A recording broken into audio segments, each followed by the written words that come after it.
अभी ना हुई चालू हो गई चालू। अच्छा एक सही है।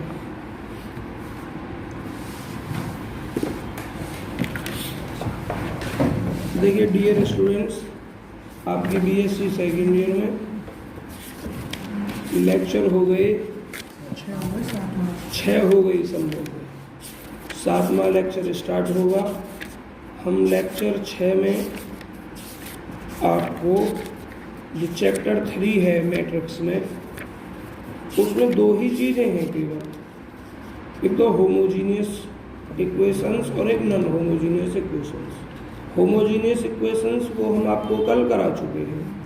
आज मेथड है आपका नॉन होमोजीनियस इक्वेशंस का। नॉन होमोजीनियस इक्वेशंस हमने आपको बताया था जिसमें कांस्टेंट टर्म कम से कम एक नॉन जीरो हो। अगर आपके पास 3 इक्वेशंस हैं तो अगर तीनों इक्वेशंस में कांस्टेंट टर्म 0 है तो वो बन जाता है होमोजीनियस सिस्टम इक्वेशंस का। अगर 3 इक्वेशंस हैं, कम से कम एक इक्वेशंस में आपका नॉन जीरो है तो वो बन जाता है आपका नॉन होमोजीनियस। जैसे आपने कल सवाल बताया था आपको, हमने एक एक्सरसाइज 1 का 7वां प्रश्न, इनमें सभी इक्वेशंस में आपका लास्ट का जो टर्म है, देखिए पहली इक्वेशंस में 0 कांस्टेंट टर्म, दूसरी में 0 कांस्टेंट टर्म, तीसरी में 0 कांस्टेंट टर्म और चौथी में भी 0 कांस्टेंट टर्म। सभी 4 इक्वेशंस से चारों का कांस्टेंट टर्म 0 है, इसलिए ये होमोजीनियस इक्वेशंस हैं। तो आपने कल इस तरीके की इक्वेशंस का सॉल्यूशन देख लिया था। आज आप चलेंगे, देखिए क्या लिखा हुआ है 3.19 पर, system of linear non homogeneous equations. Linear इसलिए लिखा हुआ है कि सभी इक्वेशंस 1 डिग्री, सभी इक्वेशंस में जो भी वेरिएबल हैं सभी 1 डिग्री के होंगे। तो आपकी हम कुछ स्टार्ट नहीं करेंगे, डायरेक्ट प्रोसीजर बताएंगे और आपके हम एक्सरसाइज स्टार्ट करेंगे। तो इसमें कुछ केस होते हैं बच्चों, क्या होता है, कुछ केस होते हैं। उन केसेस में हमें क्या क्या करना है, कैसे कैसे करना है आपको बताएंगे। लेकिन पहले एक सवाल लिखते हैं और उस सवाल की स्टार्टिंग करते हैं, कहाँ कहाँ किन किन चीज़ों पर आधारित आपके केस बनेंगे। पेज नंबर आपका M109 पर लिखा हुआ working rule for finding the solution of the equation Ax = b। तो इसको हम यूज करेंगे। आपको एग्जाम्पल सभी करने हैं, कोई एग्जाम्पल छोड़ना नहीं है। एक्सरसाइज में सवाल बस वो करने हैं जो आपके पेपर में आए हुए होंगे। देखिए वर्किंग रूल बाद में समझाया जाएगा, पहले एक सवाल स्टार्ट किया जा रहा है। आपकी एक्सरसाइज है 2।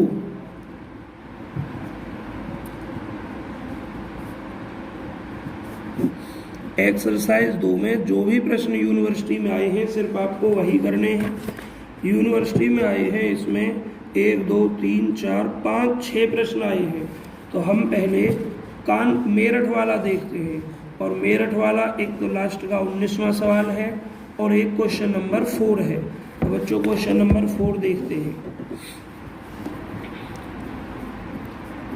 क्वेश्चन नंबर 4 में क्या है, using matrix method. Matrix method का देख लीजिए आप, इसमें क्वेश्चन नंबर 4 लिखा हुआ है use matrix method. Matrix method का प्रयोग करके टू सॉल्व इन इक्वेशंस को सॉल्व कीजिए। 4 इक्वेशंस दे रखे हैं, तो हम इन इक्वेशंस को सबसे पहले लिख रहे हैं। द गिवन इक्वेशंस आर, दी गई इक्वेशंस हैं, क्या है, 2x - y + 3z = 9, x + y + z = 6, और ये है आपका x - y + z = 2। ये हमें 3 इक्वेशंस दे रखी हैं। ये इक्वेशंस 3 दे रखी हैं हमें। इन तीनों इक्वेशंस को हम मैट्रिक्स मेथड में लिखेंगे। इन तीनों इक्वेशंस को मैट्रिक्स मेथड में लिख लेंगे। तो देखिए क्या लिखोगे, द गिवन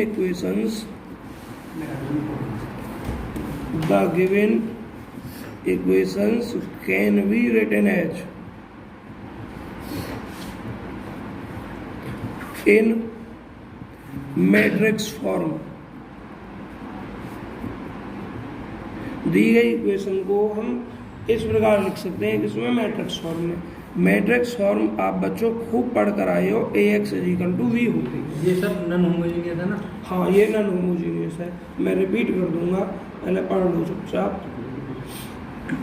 देखिए, मैट्रिक्स फॉर्म में लिखेंगे और ये मैट्रिक्स होती क्या है? गुणांकों से बनने वाला मैट्रिक्स होता है। जो कोफिशिएंट वेरिएबल होते हैं उनके कोफिशिएंट से बनने वाला मैट्रिक्स।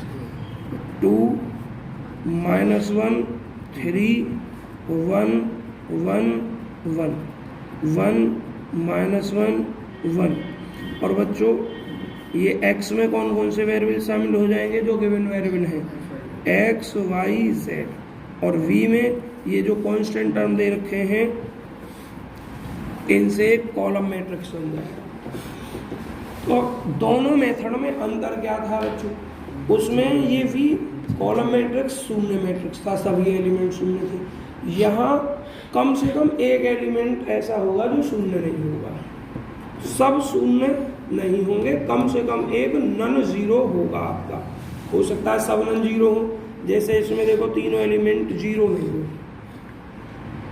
तो तीनों नन जीरो हो सकते हैं, 2 नन जीरो हो सकते हैं, लेकिन कम से कम एक नन जीरो जरूर होगा, तब उसको कहते हैं हम नॉन होमोजीनियस सिस्टम। अब दोनों में अंतर क्या है?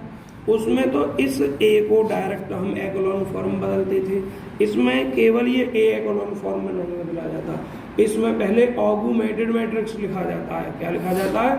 ऑगुमेटेड मैट्रिक्स। तो देखो ये ए होता है आपका, ये बी होता है। तो अब हम क्या लिखेंगे बच्चों? अब लिखेंगे बी हैव। हम रखते हैं या लिखते हैं, क्या लिखते हैं? ऑगुमेटेड मैट्रिक्स।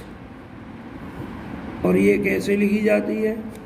ए ये साइन लिखा जाता है और इस मैट्रिक्स को बोलते हैं ऑगुमेटेड मैट्रिक्स। कुछ बुक्स में ये साइन नहीं होता, खाली दोनों में गैप होता है। अब ये क्या हो जाएगी आपकी? ए लिख दोगे 2 1 1 -1 1 -1 3 1 1। गैप छोड़ सकते हैं या फिर ये साइन यूज कर सकते हैं आप। और ये 9 6 और ये 2, इसको बोलते हैं ऑगुमेटेड मैट्रिक्स। अब इस ऑगुमेटेड मैट्रिक्स को हम एक्लोन फॉर्म में बदलेंगे। ये मैट्रिक्स आपके सामने लिखी हुई है, अब आप इसको ऑगुमेटेड मैट्रिक्स में बदलोगे। और ऑगुमेटेड मैट्रिक्स बदलने के बाद बच्चों एक्लोन फॉर्म क्या करना है आपको? ऑगुमेटेड मैट्रिक्स को एक्लोन फॉर्म में बदलना है। एक्लोन फॉर्म में बदलने का प्रोसीजर आप पर आता है। क्या करते हैं? हम अधिकतम नीचे वाली रो में जीरो बनाते हैं, फिर उससे ऊपर वाली में बनाते हैं, फिर उससे ऊपर वाली में बनाते हैं, लेकिन एक नियम फेल नहीं होना चाहिए। वो नियम क्या है कि अगर आप 2 और 3 रो की कंपेयर करते हैं, सेकंड रो थर्ड रो की, तो सेकंड रो में थर्ड रो से अधिक जीरो नहीं होनी चाहिए। मतलब किसी भी रो में उससे नीचे वाली रो से जीरो की संख्या कम ही होगी, अधिक नहीं होगी। तो देखिए आपको क्या लिखना है यहाँ पर, यहाँ जीरो बनाइए, यहाँ बनाइए, यहाँ बनाइए। कैसे बना सकते हैं? अगर R3 और RT को ऐड करेंगे तो ये जीरो बैठेगी केवल। अगर आप R3 में से R2 को सब्ट्रैक्ट करोगे तो 2 स्थानों पर जीरो हो जाएंगे। तो हम पहले इसी काम को कर रहे हैं। क्या कर रहे हैं हम? R3 = R3 माइनस कितना? R2। तो देखिए अब क्या हो जाएगा, ये आपका ऑगुमेटेड मैट्रिक्स इक्वलेंस हो जाएगी। फर्स्ट और सेकंड रो में कोई चेंज नहीं करोगे आप, सेकंड रो में भी कोई चेंज नहीं करोगे आप, लेकिन यहाँ चेंज करोगे। क्या कि इस थर्ड में से सेकंड रो घटाओगे 0, -1 में से घटाओगे -2, 1 में से घटाओगे 0 और 2 में से 6 घटाओगे तो कितना बच्चों? -4। अब जरा देखिए क्या और भी कहीं कुछ हो सकता है। अब पहले इसको बाद में करेंगे, पहले ऊपर वाली में 0 बनाने की कोशिश कर लीजिए जितनी बन जाए। इस सेकंड रो में अगर मैं 2 से मल्टीप्लाई कर दूँ, 2 × 2 और फिर इसमें से R1 को हटा दूँ तो यहाँ 0 हो जाएगा। कर लीजिए ऐसा। मैक्सिमम एक्लॉन फॉर्म में कन्वर्ट करनी होती है बच्चों। तो अब हम क्या कर रहे हैं, R2 is equal to 2R2 minus का R1। देखिए क्या हुआ आपका, ऑगुमेटेड मैट्रिक्स इक्वलेंस हो गई। फर्स्ट और थर्ड सेम लिखना है आपके, 2 एकम 2, सेकेंड रो में 2 से मल्टीप्लाई, तो 2 एकम 2, 2 में से 2 गया 0, 2 एकम 2, 2 में से -1 गया 3, और 2 एकम 2, 2 में से 3 गया -1, और 2 छिक्की 12, 12 में से 9 गया -3। ये जो भी तो उतारोगे। डॉट डॉट का मतलब क्या होता है? ऑगुमेटेड मैट्रिक्स ये अलग अलग है, ये समझो। दो मैट्रिक्स को कांस्टेंट एलिमेंट से बनने वाली और कोएफिशिएंट से बनने वाली मैट्रिक्स को जब कंबाइन करके लिखा जाएगा तो उसको ऑगुमेटेड मैट्रिक्स कहते हैं। कुछ किताबें इस डॉट का यूज नहीं करती हैं, खाली गैप छोड़ देती हैं अपना, जैसे यहाँ तक लिख दिया तीसरा कॉलम, थोड़ा सा गैप छोड़ा, तब इस कॉलम पे लिखा। तो ये बच्चों आपके ऑगुमेटेड मैट्रिक्स लिखी हुई है। अभी भी हम एक कोशिश में लगे हुए हैं किसमें, कि क्रम से बन जाए तो ज़्यादा बेटर है। 0 देखो, यहाँ 0 है, यहाँ 0 है, बेशक ये 2 ही 0 रहे, फालतू ना बने, लेकिन ये 0 यहाँ की बजाय यहाँ आ जाए तो ज़्यादा बेटर है आपका। तो अब आपके पास 2 इंटरचेंज नहीं करोगे, अगर इंटरचेंज करोगे तो नीचे वाली रो में है 2 0, सेकेंड रो में 1, इंटरचेंज करके नीचे वाली में हो जाएगी 1 और ऊपर वाली में हो जाएगी 2, तो ऊपर वाली रो में नीचे से ज़्यादा 0 हो जाएंगे। तुम इस काम को कर सकते हो, इसमें गुणा करो 3 से, इसमें गुणा करो 2 से, और दोनों को ऐड कर दो, तो आपका यहाँ 0 ख़त्म हो जाएगा, लेकिन यहाँ 0 बन जाएगा। तो हम क्या कर रहे हैं बच्चों, थर्ड रो में 3 से मल्टीप्लाई, सेकेंड रो में 2 से मल्टीप्लाई, और फिर हम ऐड कर रहे हैं।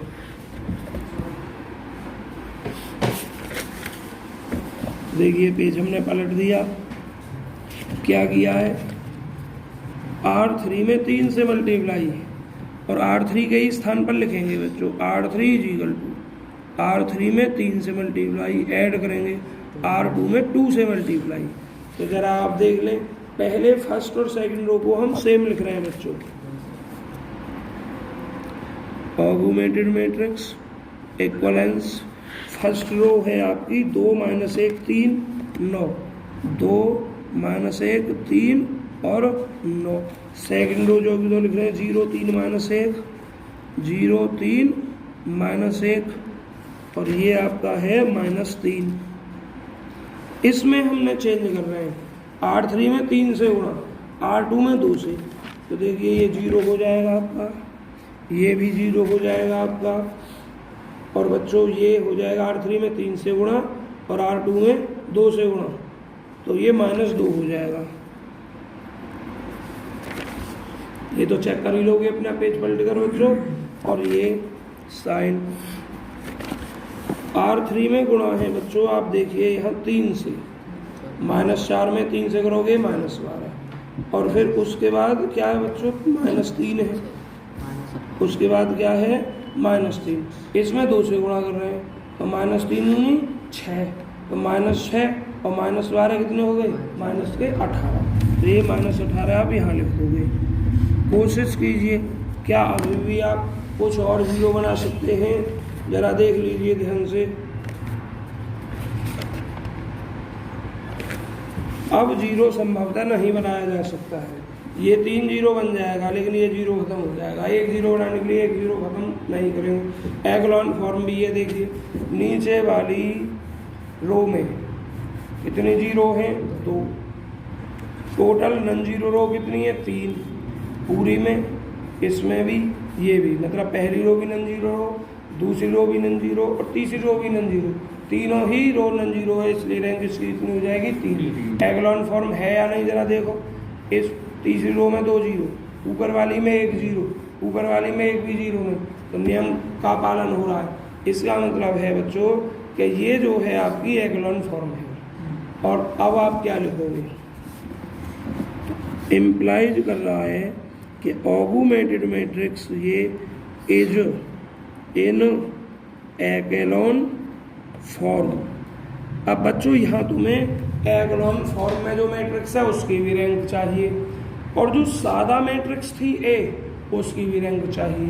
तो सादा मैट्रिक्स की रैंक निकालेंगे तो इसको बंद कर देंगे, बस कॉलम के बाद जो है ये जो कॉलम के बाद दिख रहा है इसको बंद कर देंगे। तो अब इसकी देखो रैंक कितनी है, इसकी भी रैंक 3 है। क्यों? क्योंकि इसमें भी नन जीरो रो 3 है, तो रैंक 3 हो गई। अगर मैं टोटल इसको देखूँ ऑगी को, तो इसमें भी तीनों ही नन जीरो रो है, तो इसकी रैंक भी कितनी हो गई? 3 हो गई। अलग अलग देखनी है। हाँ बच्चों, अब क्या लिखोगे आप? अब लिखोगे हेयर, यहाँ number of non zero rows, non zero row की संख्या किसमें? इन ऑगमेंटेड मैट्रिक्स में एंड मैट्रिक्स ए में। इन बोथ लिख दो, इन बोथ इसमें और ए में R3 3 है। So rank of A is equal to rank of augmented matrix भी क्या है? सेम है, और वो कितनी है? 3। यहाँ number of equations, number of equations जो आपका सिस्टम दे रखा बच्चों, उसमें इक्वेशंस की संख्या 3 है। उसमें इक्वेशंस की संख्या क्या है? 3 है। और बच्चों इक्वेशंस की संख्या को m से व्यक्त करते हैं। किससे करते हैं? m से। अब देखनी है number of unknown variable, number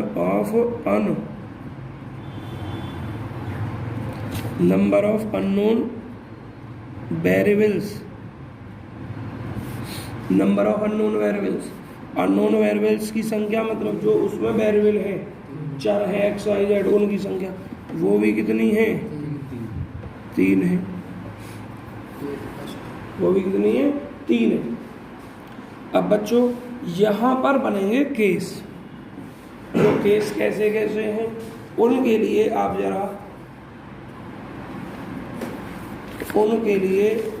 जरा अपनी बुक में देखेंगे, पेज नंबर मुझे सब अलग अलग लिखने पड़ेंगे, मैं इसी में समझाई दे रहा हूँ आपको। केस बन रहे हैं बच्चों, आप सब इसमें देखेंगे पेज नंबर M109। M109 में पेज पर है आर्टिकल, सबसे नीचे 3.22 आर्टिकल है। इसमें लिखा हुआ वर्किंग रूल फॉर फाइंडिंग, क्या लिखा हुआ है? Working rule for finding the solution of equations ax equal to b। तो यहाँ प्रोसीजर लिखा हुआ है बच्चों। इसमें सब में वही थ्योरी लिखी हुई है जो आपको चाहिए, कहाँ क्या है, ऑर्डर क्या है, आपको क्या करना है। तो केस नंबर फर्स्ट, इसमें क्या? Rank of A is less than rank of augmented matrix. मतलब दो चीज़ दिखाई दी, एक तो मैट्रिक्स ए की रैंक दिखाई दी और एक ऑगमेंटेड मैट्रिक्स की रैंक दिखाई दी, दोनों की कंपेयर करनी है बच्चों। अगर मैट्रिक्स ए की रैंक ऑगमेंटेड मैट्रिक्स की रैंक से कम है तो दूसरी साइड पर रिजल्ट लिखा हुआ है इसका कि इस प्रकार के होमोजीनियस सिस्टम में जो नॉन होमोजीनियस सिस्टम में जो क्वेश्चन दे रखे होंगे उनका कोई सॉल्यूशन नहीं होगा, वो सिस्टम इनकंसिस्टेंट होगा। और जब बच्चों कोई सॉल्यूशन नहीं होगा, सॉल्यूशन केवल 0 0 होगा, ऐसे केस में सॉल्यूशन केवल 0 0, सभी वेरिएबल के मान 0 0 होते हैं। तो ऐसे केस में हम क्या कहते हैं कि सिस्टम हमारा इनकंसिस्टेंट है और हमारे पास केवल 0 सॉल्यूशन है, नॉन जीरो सॉल्यूशन नहीं है। 0 सॉल्यूशन है तो इसका मतलब सबकी वैल्यू 0 0 है, जितनी वेरिएबल हमारी इक्वेशंस में यूज हुए हैं। ऐसा कब है? जब मैट्रिक्स ए की रैंक ऑगमेंटेड मैट्रिक्स की रैंक से कम हो तब। देखिए क्या लिखा हुआ है इधर पेज पर लिख दिया बच्चों में, अगले पेज पर आ गया। क्या लिखा दिखाई दे रहा आपको? दिख रहा होगा इन दिस केस, इस केस में the equations ax equal to B are inconsistent. Inconsistency का मतलब है कोई सॉल्यूशन नहीं, अर्थात दे हैव नो सॉल्यूशंस। तो पहले केस में जब ए की रैंक ऑगमेंटेड मैट्रिक्स की रैंक से कम होती है तो कोई सॉल्यूशन नहीं होता, इसलिए हम दोनों मैट्रिक्स की रैंक निकालते हैं। अब आप यहाँ देखिए जो हमने सॉल्व किया है, इसमें आपकी ए की रैंक भी और ऑगमेंटेड मैट्रिक्स की रैंक दोनों की सेम आई। इसका मतलब ये केस फर्स्ट नहीं है ना, इसका मतलब केस फर्स्ट नहीं। अब इसमें देखिए केस सेकंड में क्या लिखा है, केस सेकंड लिखा है बच्चों rank of A is equal to rank of augmented matrix. मतलब मैट्रिक्स की जो रैंक हो अगर ऑगमेंटेड मैट्रिक्स की रैंक के बराबर हो केस सेकंड तब है। और इसमें भी फिर डिटेल दी गई है उसमें भी। तो हमारा यही केस है कि दोनों मैट्रिक्स की रैंक सेम थी। अब उसके बाद भी केस क्या क्या कर दिए हैं इसने। और बच्चों वो मान रहा है कि रैंक आर है आपकी, क्या मान रहा है, मान रहा है रैंक हमारी आर है। तो फिर इन सब चीज़ों की तुलना करनी है। अब इसमें 3 केस बनाने हैं आपको। इस थ्योरी को मत लिखिए, मत यूज कीजिए बेशक, पर इन तीनों चीज़ों को ध्यान दीजिए। अगर आर एन के बराबर है बच्चों, एन मैंने आपको बताया अननोन वेरिएबल है। अगर रैंक आर और अननोन वेरिएबल की संख्या बराबर है तो बच्चों लीनियर इंडिपेंडेंट सॉल्यूशन नहीं होगा। देखो देन तब n minus r equal to 0 so that no variable is to be assigned. हमें कोई वेरिएबल असाइन नहीं करना आर्बिट्रेरी वैल्यूज का, मतलब हमें आर्बिट्रेरी वैल्यूज का कोई भी मान असाइन नहीं करना है। जैसे आपने होमोजीनियस सिस्टम देखा था, उसमें हमें कांस्टेंट मानना पड़ा था। कांस्टेंट मानना इसलिए पड़ा था कि एन और आर बराबर नहीं थे, तो एन में से आर घटाकर जो बचा था उतने हमें अननोन वेरिएबल मानने पड़े थे आंसर में। यहाँ ऐसा कुछ नहीं, अगर एन और बराबर है तो सो दैट नो वेरिएबल, हमें कोई variable is to be assign नहीं मानना है arbitrary x value. And therefore इसलिए in this case there will be a unique solution. और इस केस में सॉल्यूशन जो होगा वो क्या होगा, यूनिक होगा। सॉल्यूशन क्या होगा, यूनिक। तो आपको ध्यान रखना है कि पहले दोनों की रैंक, सबसे देखोगे ए की रैंक कम है ऑगमेंटेड मैट्रिक्स से तो कुछ नहीं करना, डायरेक्ट लिखना है नो सॉल्यूशन, अर्थात इनकंसिस्टेंट सॉल्यूशन, अर्थात सॉल्यूशन केवल 0 0 0। दूसरे में अगर दोनों मैट्रिक्स की रैंक बराबर आ जाती है तो फिर आपको देखना है सबसे पहले है कि रैंक अननोन वेरिएबल के बराबर है क्या। अगर रैंक अननोन वेरिएबल के बराबर है, अननोन वेरिएबल कह रहे हैं जो एक्स वाई जेड के मान दे रखे आपके उसमें, उसके बराबर है, तो आपका जो सॉल्यूशन होगा वो यूनिक सॉल्यूशन होगा। क्या होगा, यूनिक सॉल्यूशन, क्योंकि इस केस में आपको कुछ मानना नहीं है। आगे देखिए, अगर आर छोटा है एन से, मतलब अगर रैंक अब आपकी कम है, रैंक आपकी क्या है, कम है, किससे, एन से, तो एन क्या है, अननोन वेरिएबल, अननोन वेरिएबल में से रैंक घटा देनी है। तो n minus r variable can be assign. तो जो उसमें आप मानते थे आपने C1 C2 C3 माना, इसमें कितने मानना है, एन में से आर घटाकर, वेरिएबल्स की संख्या में से रैंक घटाकर। अगर 1 प्राप्त होता है तो आपको 1 कांस्टेंट मानना पड़ेगा, 2 प्राप्त होते हैं 2 कांस्टेंट मानने पड़ेंगे, 3 तो 3 कांस्टेंट मानना पड़ेगा। तो n minus r variables can be assigned arbitrary value. So इसलिए इन दिस केस, इस केस में there will be an infinite number of solution. Solution कैसे होंगे, कितने होंगे, इनफाइनाइट होंगे। क्यों, क्योंकि अगर आप C1 मानोगे कहीं या C2 मानोगे, C1 कोई कांस्टेंट है तो कांस्टेंट कोई फिक्स थोड़ी होता है, कुछ भी मान सकते हैं कांस्टेंट में, 1 2 3 4 बटे में, पॉइंट में कुछ भी। तो only n minus r plus one solution will be linearly independent. तो बच्चों उसमें जो होमोजीनियस था उसमें तो हम करते थे केवल n minus r linear independent, लेकिन यहाँ नॉन होमोजीनियस में एक और ऐड हो जाता है, इसमें क्या हो जाता है, एक और ऐड हो जाता है। तो n minus r plus one solutions बनते हैं linear independently and rest of solution will be linear combination. बच्चों एक तीसरा केस और है, अगर m का मान n से छोटा हो। m का मान ध्यान से सुनना, अब यहाँ एक बात है, m क्या है, number of equations, number of equations. और अगर इक्वेशंस की संख्या कम है, किससे कम है, n से, n क्या है, वेरिएबल। तो बच्चों जितने इक्वेशन होते हैं इतनी बनती हैं रो, और जितने वेरिएबल होते हैं उतने बनते हैं कॉलम। तो m हो गई रो और n हो गए कॉलम, ऑर्डर बन गया m/n, ऑर्डर m/m बन गया, तो m रो कम हो गई। और बच्चों मैंने अगर बताया था अगर m रो कम है तो उसकी रैंक m होगी, अगर m ज़्यादा n कम है तो उसकी रैंक n होगी, अर्थात कॉलम की संख्या के बराबर होगी। तो यहाँ रैंक जो होगी वो m अर्थात इसके बराबर होगी, रो की संख्या के बराबर होगी। रैंक जो होगी कम होगी ना, m किससे कम होगी, n से कम होगी। तो सीधी सी बात है बच्चों, अगर m n से कम है तो इसका मतलब यही है कि रैंक जो है अननोन वेरिएबल से कम है। क्या है, कम है। तो यहाँ देखिए लिखा हुआ है कम है अननोन वेरिएबल से। रैंक m के बराबर हो सकती है, उससे कम भी हो सकती है, लेकिन अननोन वेरिएबल से तो कम ही होगी। तो 10 इन दिस केस, इस केस में n माइनस r 0 से बड़ा, therefore when the number of equations is less than the number of unknowns the equation will always have an infinite number of solution. तो इसमें भी बच्चों इनफाइनाइट सॉल्यूशन ही होता है, क्योंकि कहीं ना कहीं ये केस सेकंड को ही फॉलो करता है। क्योंकि देखो इसमें क्या r n से छोटा, और यहाँ जरा देखना अगर m n से कम है तो ये रहा r m से छोटा या बराबर और m n से छोटा बराबर, तो इसका मतलब यही तो हो गया r n से छोटा होगा। तो कहने का मतलब ये सेकंड और थर्ड केस ये जो है अलग अलग नहीं है, लगभग कुछ सेम ही है। दोनों ही केसेस में रैंक अननोन वेरिएबल से कम होगी, तो दोनों ही केसेस में सॉल्यूशन इनफाइनाइट होंगे, अर्थात आपको कुछ न कुछ वेरिएबल्स को आर्बिट्रेरी कांस्टेंट मानना पड़ेगा। तो ये समझ के हमने बता दी। अब जरा आप अपने जो सवाल कर रखा था हमने किया है उसका डिस्कशन करते हैं। सबसे पहले देखो रैंक दोनों की बराबर है, इसलिए सॉल्यूशन इनकंसिस्टेंट नहीं होगा, कंसिस्टेंट होगा। अगर कुछ अर्थात कुछ ना कुछ नॉन जीरो मान आएंगे तो क्या लिखोगे यहाँ, हेयर यहाँ पर रैंक ऑफ ए क्या है आपका, बराबर है रैंक ऑफ ऑगमेंटेड मैट्रिक्स के और 3 के, मतलब कम नहीं है इसके। सो इसलिए यहाँ बस लिखोगे सॉल्यूशन इज कंसिस्टेंट। क्या लिखोगे, सॉल्यूशन इज कंसिस्टेंट, मतलब सॉल्यूशन जीरो सॉल्यूशन नहीं होगा, कुछ ना कुछ होगा, है ना।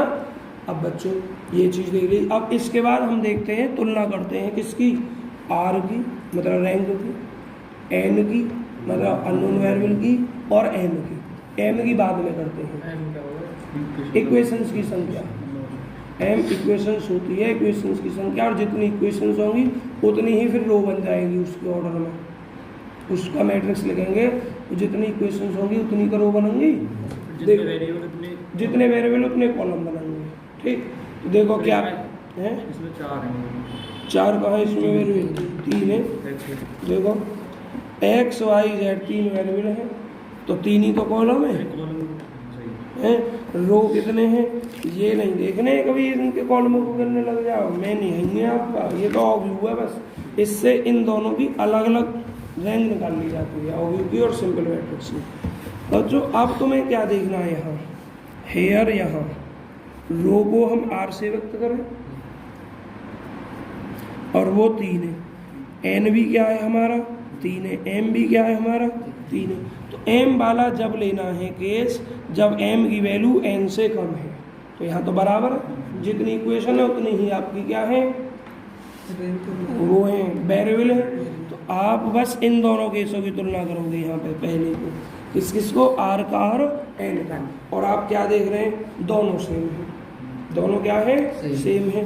तो क्या लिखोगे, चूंकि आर बराबर एन, और जब बच्चों दोनों सेम है रैंक और वेरिएबल, तो इसका मतलब सॉल्यूशन यूनिक है।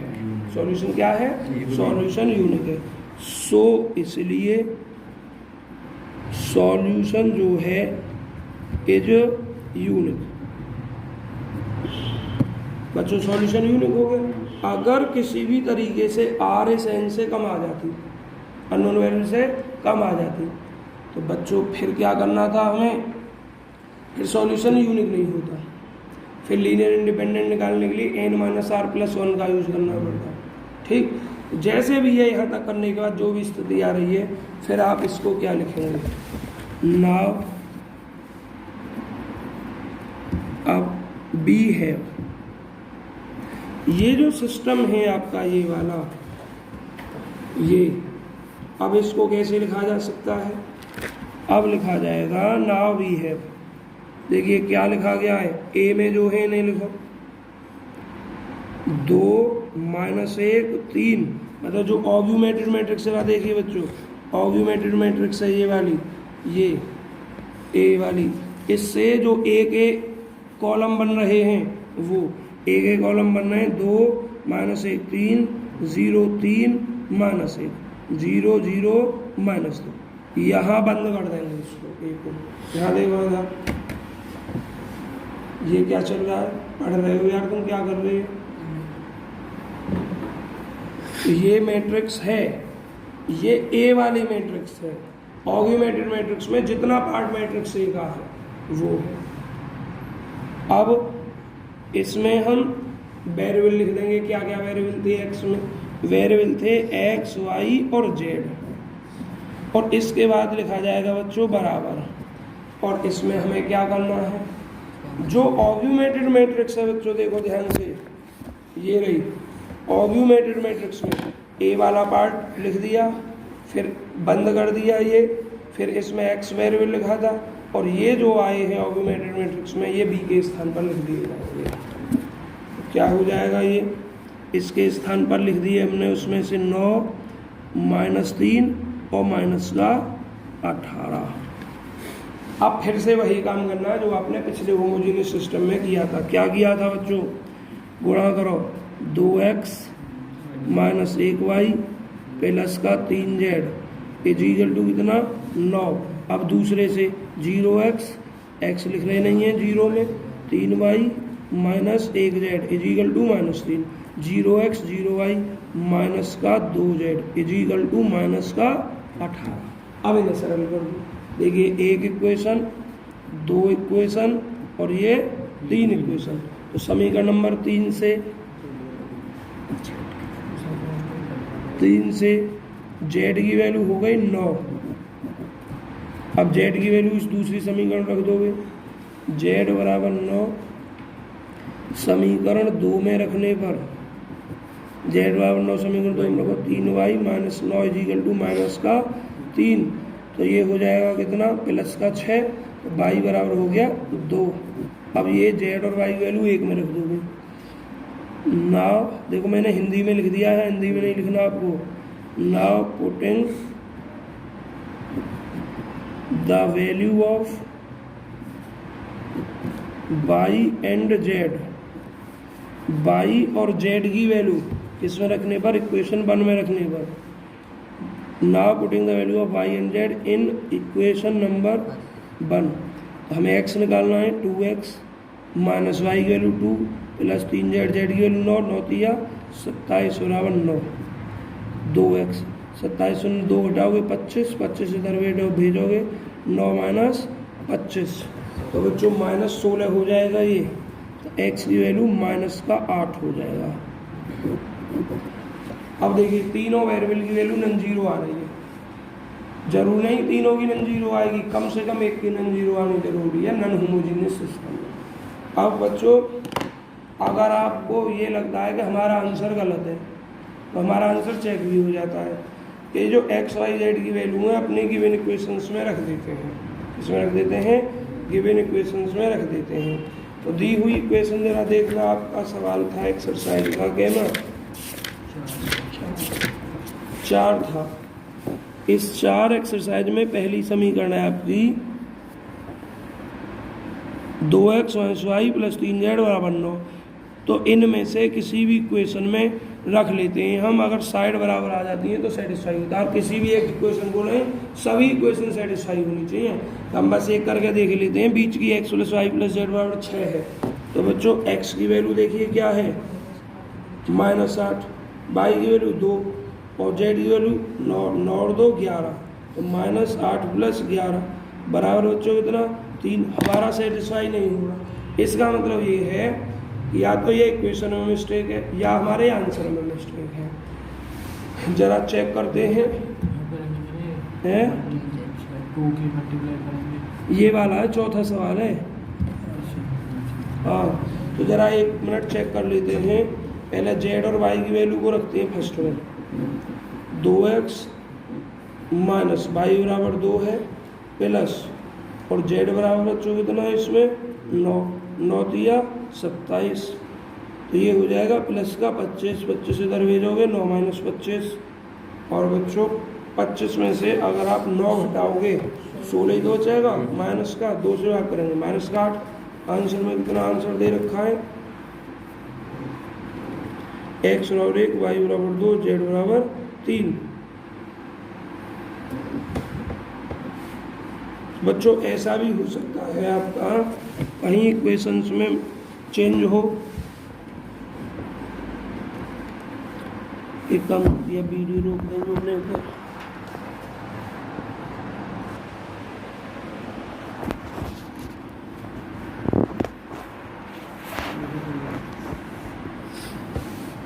तो बच्चों अभी आप देख रहे थे कि यहाँ पर हमारा आंसर चेंज आया था। तो जो चेंज आया था आंसर, वो चेंज इसलिए आया था क्योंकि यहाँ पर जो संख्या थी, यहाँ हम -3 कर गए थे गलती से। -3 के स्थान पर यहाँ +3 होता, और +3 होने के बाद में थोड़े थोड़े चेंज हुए हैं। यहाँ पर आपका ऑग्यूमेटेड मैट्रिक्स में 6 आना था माइनस का, यहाँ 18 लिखा हुआ था।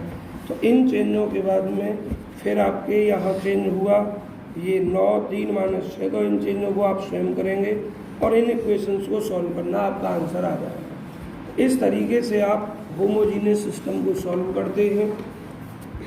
अब पूरा सिस्टम इसी प्रकार का है। आपको केवल ये सवाल करने हैं जो मेरिट में आए हुए हैं।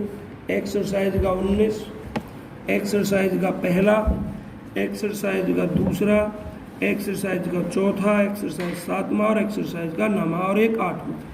अब एक्सरसाइज से ज़्यादा क्यों नहीं करा रहे हैं बच्चों, क्योंकि एक्सरसाइज से कम आते हैं प्रश्न।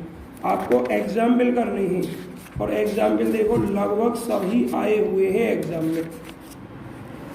जो एग्जाम्पल कुछ चेंज होगा उसको मैं समझा दूंगा यहीं। पहला सवाल देखिए, आपको दिखाई दे रहा है एग्जाम्पल में अवध में आया हुआ है और पूर्वांचल में आया हुआ है। क्या कह रहा है, सो दैट द इक्वेशंस इतने कंसिस्टेंट, नॉट कंसिस्टेंट, मतलब सवाल को सॉल्व नहीं करवाया, बस तुम्हें ये सिद्ध करना है कि सिद्ध कीजिए ये जो प्रश्न है आपका ये कंसिस्टेंट नहीं है। कंसिस्टेंट नहीं है इसका मतलब इसका कोई सॉल्यूशन नहीं है। तो बिल्कुल सेम तरीका है, आप ऐसे AX वगैरह लिखें, ऑग्यूमेटेड मैट्रिक्स अलग से लिख लें, या जो मैंने कराया है ऐसे साथ में कर लें। फिर आप एक्लॉन फॉर्म में बदलेंगे, ये एक्लॉन फॉर्म में बदल दिया है।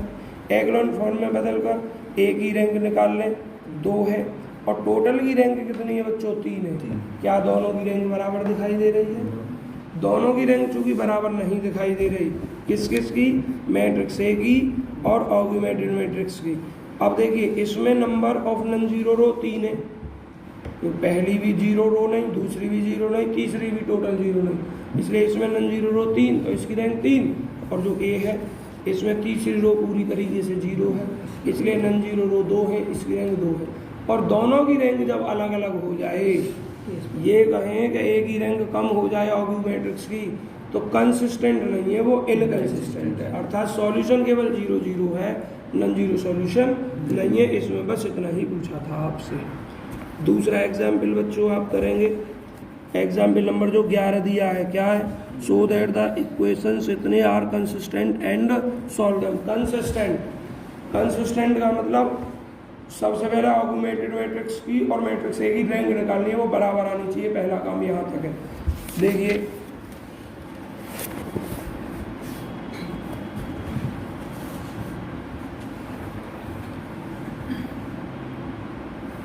एक काम करोगे ना, कॉपी में थोड़ी ऊंची कर दे, पूरा पेज किताब एक संग कभी दिख रहा। 1 मिनट बच्चों, अभी डिस्टर्ब।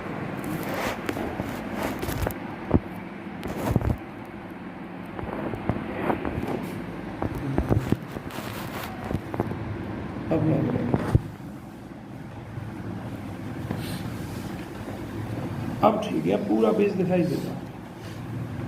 तो देखिए बच्चों, आपको क्या दिखाई दे रहा है इसमें, अगला क्वेश्चन में ये ऑग्यूमेटेड मैट्रिक्स आपने बना ली, ऑग्यूमेटेड मैट्रिक्स की आपने रैंक निकाली एक्लॉन फॉर्म में बदल कर। इसकी रैंक कितनी है, 2। क्यों, तो पहली भी रो नॉन जीरो है, दूसरी भी रो नॉन जीरो है, और बच्चों तीसरी रो 0 है। यदि आपको एक्लॉन फॉर्म बनानी नहीं आ रही, आप बाद में देख रहे हैं इस लेक्चर को, तो पहले चैप्टर नंबर 2 में एक्लॉन फॉर्म और नॉर्मल फॉर्म बनाना सिखाया है, उसमें देख सकते हैं। तो बच्चों यहाँ आपकी एक्लॉन फॉर्म बनाने के बाद हमने देखा इसकी रैंक 2 है। अब मैट्रिक्स A लिखना है अलग से। मैट्रिक्स A कौन सा है, ये वाला बंद करके जो पहला वाला बन रहा है ये लिख दिया। इसकी रैंक भी बच्चों 2 दिखाई दे रही है, क्योंकि इसमें भी एक रो पूरी तरीके से 0 है, तो इसकी भी रैंक 2 और ऑगमेंटेड मैट्रिक्स की भी रैंक कितनी है? 2 है। दोनों की रैंक 2 है, इसका मतलब सॉल्यूशन तो कंसिस्टेंट है और हमसे सॉल्व करने के लिए भी बोला है। अब इसमें देखना है कंडीशन कौन कौन सी बनेगी आपको। तो बच्चों आप देखें रैंक कितनी है? 2 है, इक्वेशंस कितनी है? m 3 है, और वेरिएबल भी कितने हैं? 3 है। तो यहाँ रैंक और n बराबर नहीं है, जो कंसिस्टेंट में दूसरा केस बन रहा है। रैंक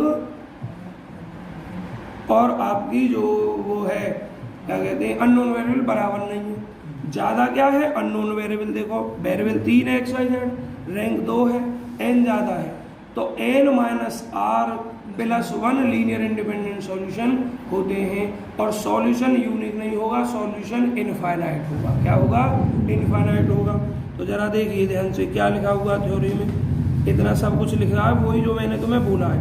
अब हम इसको अलग अलग लिखेंगे।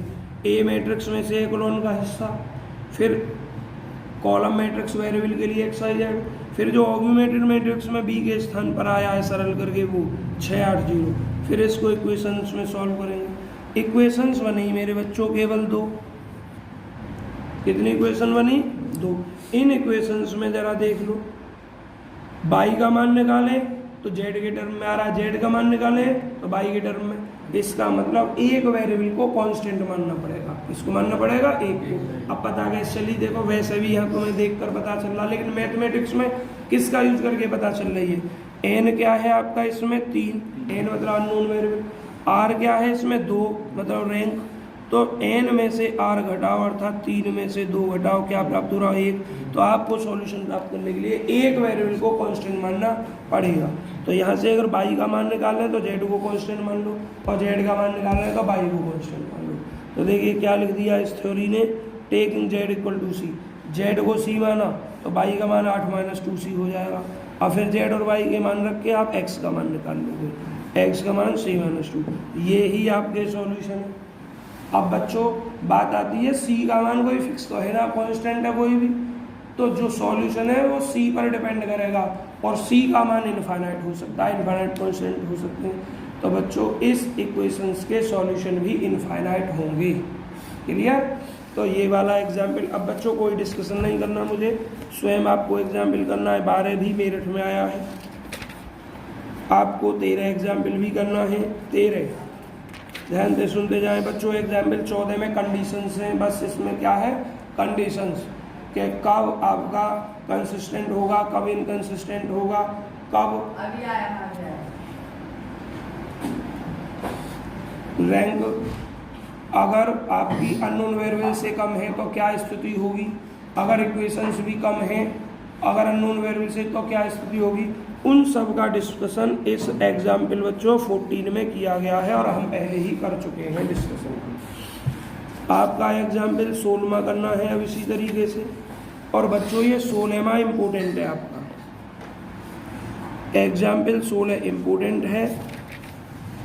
और एक और एग्जाम्पल बच्चों 17, ये 2 एग्जाम्पल इम्पोर्टेंट हैं, और एग्जाम्पलों में कुछ नहीं है, आपको उसी तरीके से करने हैं जैसे कराए हैं। देखिए एक एग्जाम्पल का डिस्कशन अपनी एग्जाम्पल से ही देखें क्या है। Investigate for what values of lambda and mu, lambda और म्यू की वैल्यू के लिए परीक्षण कीजिए। किसका परीक्षण कीजिए? साइमल्टेनियस इक्वेशंस का। कब कब? जब नो सॉल्यूशन हो, कोई सॉल्यूशन ना हो, दूसरा यूनिक सॉल्यूशन हो, तीसरा इनफाइनाइट नंबर ऑफ सॉल्यूशन हो। तो अब नो सॉल्यूशन के लिए क्या करना है बच्चों? दोनों की रैंक कैसी हो जाए? बराबर ना हो, मतलब एक ही रैंक कम और ऑगमेंटेड मैट्रिक्स की रैंक ज़्यादा हो। वो कैसे डिपेंड करेगी? आप पहले ऑगमेंटेड मैट्रिक्स बनाएंगे। ऑगमेंटेड मैट्रिक्स हम बनाना सिखा चुके हैं तुम्हें। देखिए ये ऑगमेंटेड बना दिया, एक्लोन फॉर्म में सरल कर लिया, ये सरल हो गया। अब बच्चों देखना ये है कि इसकी रैंक कम हो इस टोटल की से, वो कब डिपेंड करेगा? वो डिपेंड जब करेगा जब यहाँ 0 हो जाए और यहाँ 0 ना हो। क्योंकि अगर यहाँ 0 हो गई ध्यान सुनना, अगर यहाँ 0 हो गई तो इसकी रैंक 2 हो जाएगी, और यहाँ ऐसी स्थिति में 0 नहीं होनी चाहिए। क्या नहीं होना चाहिए? 0 नहीं होनी चाहिए, क्योंकि यहाँ भी 0 हो गई तो ऑग्यू की भी रैंक 2 हो जाएगी और ए की भी रैंक 2 हो जाएगी, तो फिर सॉल्यूशन पॉसिबल हो जाएगा। इसलिए सॉल्यूशन पॉसिबल जब नहीं होगा जब λ-3 का मान 0 होगा और μ-10 का मान 0 नहीं होगा। तो यही लिख देना है, इफ λ≠3 तो बी हैव रैंक ऑफ इतने इक्वल टू इतने और इतने। अगर लैम्डा का मान 3 के बराबर नहीं है तो दोनों की रैंक बराबर होगी, और रैंक दोनों की बराबर होगी तो सॉल्यूशन पॉसिबल होगा। एक तो ये केस हो गया, और इसके लिए फिर बच्चों इसने सॉल्व आगे बताया है। So in this case the given system of equation is consistent since rank of a equal to unknown, therefore the given system of equation possesses a unique solution. कैसा सॉल्यूशन हो जाएगा? Unique solution. क्यों? क्योंकि बच्चों rank 3 और unknown variable भी तो कितने हैं? 3 है। अब इस केस पे आ जाओ, यहाँ इफ लैम्डा इक्वल टू 3, अगर लैम्डा 3 है और म्यू 10 ना है, इस मान लो म्यू 11 आ गया तो 11 में से 10 घटाओगे 1, और यहाँ 3 मान लिया लैम्डा 0, तो इस टोटल की रैंक होगी 2 और इस टोटल की इसकी तो रैंक होगी 1 ही 2 और इस ऑग्यू की होगी रैंक 3। क्या दोनों की रैंक बराबर है? इस स्थिति में सॉल्यूशन पॉसिबल नहीं होगा, बस ऐसे बताना है। तो यहाँ लिख दोगे इस स्थिति में सॉल्यूशन पॉसिबल नहीं होगा, नो सॉल्यूशन। और अगर लैम्डा भी 3 रख दे और म्यू भी 10 रख दे, मतलब दोनों ही बराबर रख दे, तो फिर से दोनों की रैंक कैसी होगी? बराबर होगी, और दोनों की रैंक बराबर होगी तो बच्चों सॉल्यूशन पॉसिबल होगा, है ना। लेकिन साथ ही साथ रैंक 2 हो गई, लेकिन n तो अब भी 3 है, 3 - 2 एक इनफाइनाइट इंडिपेंडेंट वेरिएबल, तो आपको एक वेरिएबल के स्थान पर कांस्टेंट वेरिएबल रखना पड़ेगा, कांस्टेंट रखना पड़ेगा। और जब कांस्टेंट आपने रख लिया तो बच्चों सॉल्यूशन इनफाइनाइट हो जाएगा। कैसे हो जाएंगे? Solution infinite. तो यही चीज़ तो पूछी है इसने। नो सॉल्यूशन कब? नो सॉल्यूशन जब लैम्डा 3 के बराबर और म्यू 10 के बराबर ना हो। दूसरा यूनिक सॉल्यूशन कब? यूनिक सॉल्यूशन जब बच्चों लैम्डा भी 3 के बराबर ना हो और म्यू भी किसके? 10 के बराबर ना हो। ठीक, तो दोनों की रैंक बराबर, सॉल्यूशन रैंक बराबर, तो सॉल्यूशन पॉसिबल, और रैंक अननोन वेरिएबल के भी बराबर है, तभी तो यूनिक सॉल्यूशन है। तो यूनिक सॉल्यूशन में जब ना तो लैम्डा 3 के बराबर हो और ना म्यू 10 के बराबर हो। और तीसरा क्या? Infinite solution. इनफाइनाइट सॉल्यूशन का मतलब ये भी 0 और ये भी 0, तो रैंक दोनों की 2 और अननोन वेरिएबल कितने? 3। अननोन वेरिएबल ज़्यादा हो गए रैंक से, तो ऐसे केस में इनफाइनाइट सॉल्यूशन होता है। तो बच्चों एक ये हो गया, और ईटा के लिए बच्चों ये ऐसा ही सवाल है, इस सवाल को आप स्वयं करते हैं। ये जो एग्जाम्पल है आपका 17, ये आपको स्वयं करना है। अगर कोई भी प्रश्न आपको इनमें से नहीं होता है, एक्सरसाइज के जो 6-7 सवाल 9 पे निशान लगाए हैं उसमें से, या एग्जाम्पलों में से कोई सवाल आप पर नहीं होता है, तो आप कल हमसे आकर पूछेंगे। और जो बच्चे वीडियो में देखेंगे यूट्यूब पर, वो कमेंट बॉक्स में हमें बता देंगे कि सर ये प्रश्न हमें दोबारा पूछना है। कल बच्चों अगर आपने कुछ नहीं पूछा तो ये चैप्टर चलेगा चौथा, और अगर पूछा तो पहले आपकी प्रॉब्लम बताई जाएगी, उसके बाद चलेगा। ठीक है बच्चों।